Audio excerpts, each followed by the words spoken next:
welcome back. This is Kendia with For the Love of Paper and Ink, and this is my first video in February, and over on Hallmark Channel it's Loveuary, so I thought, why don't I do something that I absolutely love to do for February, and it's a project that we will start today and continue throughout the month. So as you can see, I'm going to be using 5 pieces of medium weight chipboard and this pretty papers that I picked up for a anniversary journal that's for my parents. It's their 50th anniversary this year, and I wanted to make them a special book for their anniversary of them in their lives, and my mom's favorite color is yellow, so that's why I picked this paper pad. And I just love to create these special journals for my friends and families for special occasions, like when they have a baby, when they have a anniversary, for a wedding even, to be a guest book. And I will link in the description below a guest book that for a wedding that I did in the past, a flip through of it. So for today, I'm just going to be making the foundation of this book or journal, and it's going to consist of 5 chipboard pieces with 10 scrapbook papers and some envelopes that I add towards the end in between each page. And I rounded the corners of all the chipboard pieces and the papers. I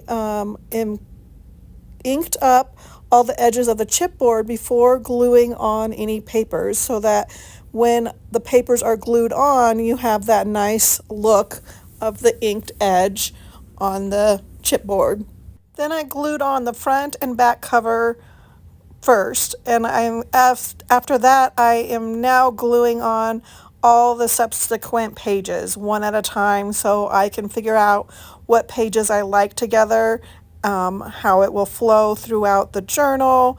So I'm fiddling with my papers, trying to figure out which ones go together in the order that I want them to go. And the size that I decide to make this journal is 8.5 wide by 9.5 tall. And I started with 12 by 12 papers and 12 by 12 chipboard.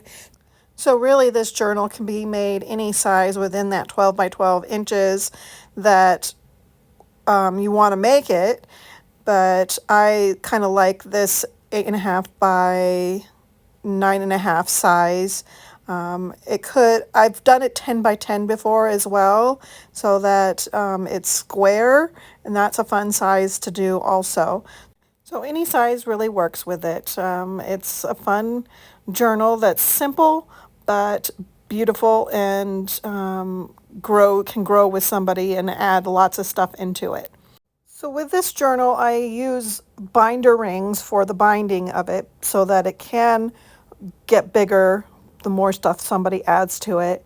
And to put the binder rings in, I need to punch holes in all of the pages, but I need them to all be in the same spot. So I punched the holes in the first one and then mark it in the next one, and do that so on through all of the pages, adding holes in the same spot on all 5 pages.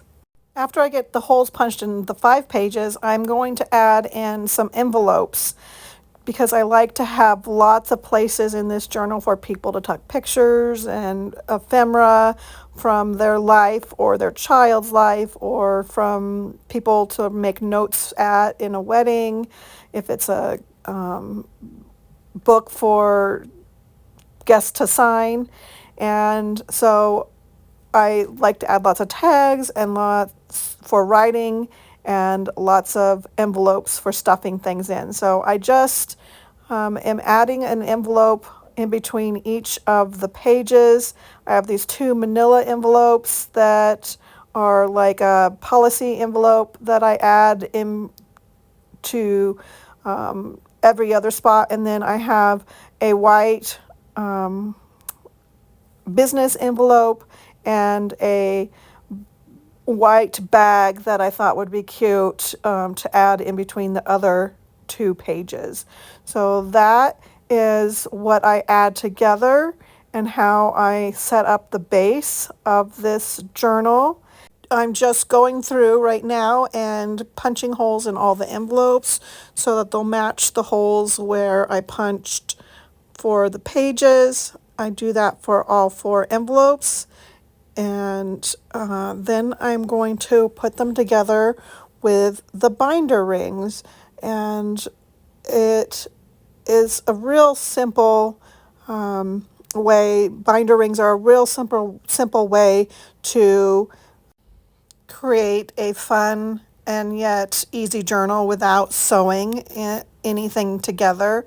So I that's and it allows for growth. If you use the large binder rings like I do here, it allows for people to add lots of things to the journal and it get really big and chunky without getting really wide mouth. So that's one of the reasons why I happen to love using binder rings for journals. And that is it for today. I will be back next week to work on this some more and get some of the decorating done.